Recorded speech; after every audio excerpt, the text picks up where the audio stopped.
Hi all, and welcome to Night Rips and the next to last rip of Top Stadium Club 1992 Series 3. Of course, we're opening 6 packs at a time, getting through this box. We'll have one more rip after this. We're looking what we can see. You know, there was only one insert that you could potentially get, and we did pull one. You know, and that would be the draft picks of the 90s. There was only 3 cards in that set, and we have pulled one of the 3. So it was a 1 in 72 pull, so we definitely got lucky. But let's see what else we can find. Like, we'll find Bill Pulsifer with a Hawaiian-ish type shirt. Sure, why not? Because that's what you expect on a baseball card. Not that I care. I mean, it is still kind of cool. That's what I like about Stadium Club, is that they did things that was just different. There's Steve Wilson. Of course, you know, they did that taking after, you know, Upper Deck, Score, Fleer. You know, they were all doing stuff a little bit different. 91 Topps decided to get into this premium market. And when I say premium market, because these packs were $2 a piece compared to the bubblegum wax packs that they used to do, that was maybe like 50 cents a pack. So there was definitely a higher price to get in this. But, you know, if you can look at the pictures, the fact that there's no borders, there's just very colorful action shots. On the paper, this was Kodak paper at the time, or Kodak printing. 92 was the last year that they actually even talked about Kodak printing. After that, it was basically, I think it was called 3D or high def or something like that, which was probably still Kodak print, but, you know, they wanted their own spin on it. And they didn't put the Kodak logo on the front anymore. But definitely a different type of card. Danny Tartable, catcher for the Yanks. So 91 was the first year they did it. And that one had no inserts. I mean, it was 600 cards of base, that's it. They moved to 92, this set here. They went from 2 series to 3. And of course, they are still 300 cards per set, so this was 900 cards to get the entire thing. So this is a huge set if you don't even count the 3 draft pick cards. But 900 cards was, and it still is it is the record for Topps Stadium Club. They did a decade later go with, I think it was called Topps Choice, that was larger.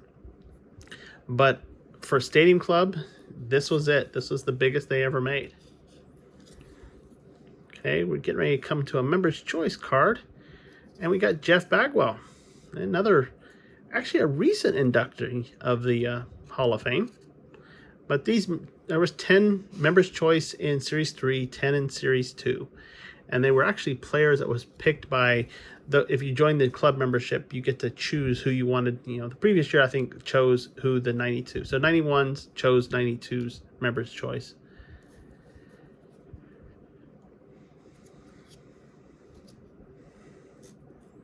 There's Steve Cersei.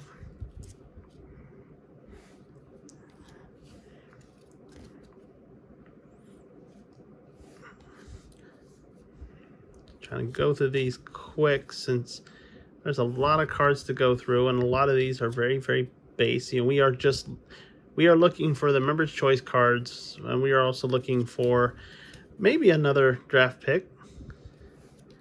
There's a Bars card, talk about reading heat maps. Paul Asemacher. He's actually formerly a Brave, but he's more known for his time with the Cubs. Brooke Jacoby, Dennis Bosher, Jack Armstrong, and last one we have Scott Ruskin. Okay. Let's see, we've got 4 packs to go. So I'm real curious what's going to happen here in a couple years when Fanatics takes over. You know, because there's so many of these type of products that Topps did, Panini's done, Don Ross has done. What are they going to do? Also really curious to see what happens with, with Topps. There was all these buybacks,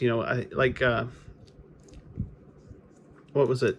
Topps Signature Archives, where they buy back cards, have them signed, and then seal them. What are they going to do about that? Because, Fanatics, this will be their the first time in. There is nothing to buy back. The only thing I could think, and I don't know if this is going to happen or not, is Fanatics potentially going to buy Topps? Because then they could actually still print things like Stadium Club, because they'll have the rights to do so. So otherwise they'll be having to create something brand new, and will people still collect it? There always will be collectors, but I don't know what's going to end up happening. Actually looking forward to see. There's the Wizard, Ozzie Smith. Oh, Mr. Padre, Tony Gwynn, a great player, Hall of Famer.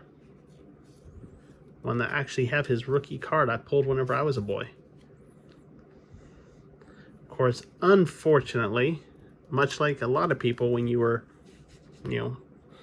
10, 12 years old or so, you probably didn't protect your cards quite the same way as you do today. And it didn't have all the storage boxes and sleeves and top loaders and all that type of stuff. So the unfortunate part is there is damage.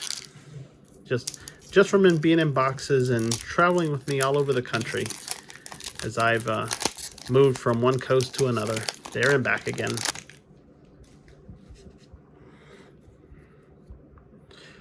There's Joe Sluarski, Mark Dewey,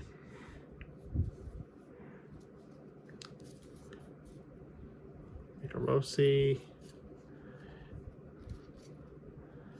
Stankiewicz. Oh, he's a happy pitcher. Ryan Hickerson. There's Sergio Valdez.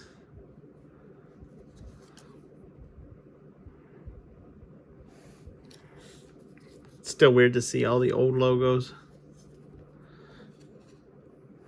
I guess it'll be like that here soon too, now that the Cleveland's going to be the Guardians, I think, next year.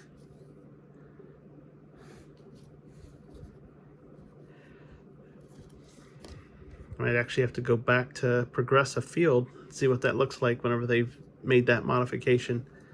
Since I've actually never seen the Indians play in their home stadium. The only time I've ever been to Progressive Park was actually the 2019 All-Star Game. Club membership. But I do try to go to all the stadiums. This next year I'm going to be making a trip to go knock out both of the New York stadiums. Maybe even swing up to Boston. Been by Fenway many times. I mean, I've driven right next to it, but never watched a game there. So I'm actually very looking forward to that. And looking forward to going to the Mets field and going to Yankees, but already making plans. My son and I were gonna do this starting last year, but of course, what happened last year? COVID. So we just couldn't get it done. Put a lot of plans on hold.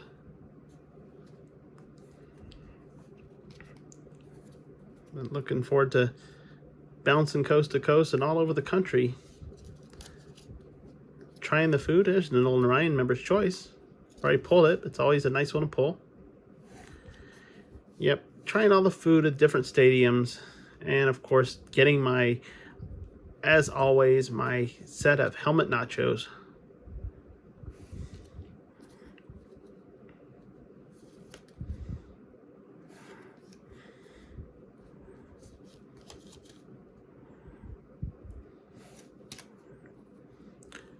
All right. Whole lot of base here. That's a nice image. Another Bars card.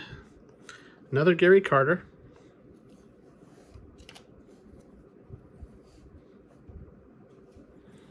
Vulo, Roger McDowell, probably warming up there. Of course, he's got his Oakleys on. I got a nickel every time I saw a pair of Oakleys on somebody in the 90s. And that'd be Tom Candiotti. And last pack. Yeah, these get faster and faster with every opening. We're seeing a lot of stuff we've seen before. And the problem is that when you start seeing a lot of the same stuff, I'm start running out of stories to tell. I mean, how many times can you see somebody in a Hawaiian shirt? Not very many. Of course, we got our checklist again. Of course, there's the checklists are at the end of each series, and there's 3. Steve Wilson.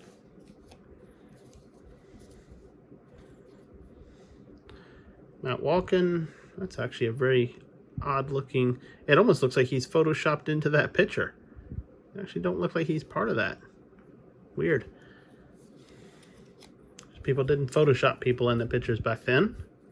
It's Mike Jackson. A little bit too difficult to do. You didn't have quite the software or the computers to do that type of stuff. But it always makes me laugh whenever I see people see these images. It's like, oh, that looks kind of strange. It's Mike Morgan. We got Sid Fernandez.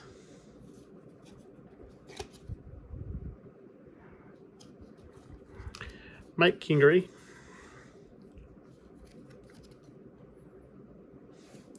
Got another club membership card. Danny Gladden. There's another Danny Tartagle, catcher for the Yanks.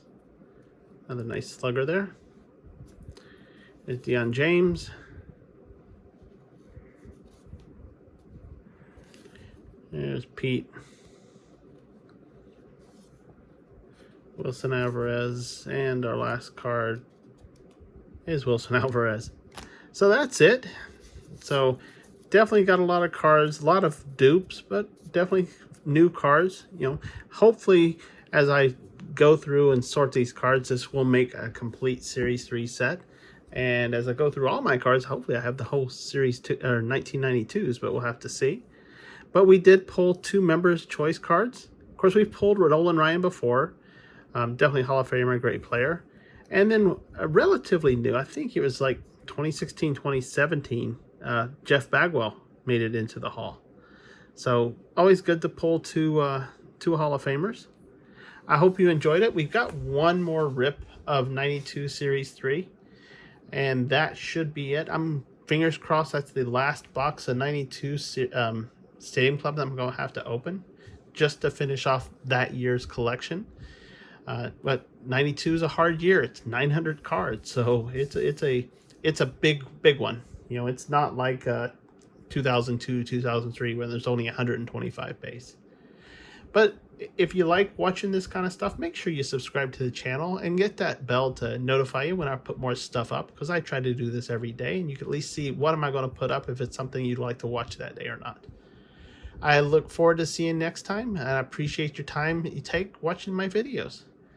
Until I see you next time, bye now.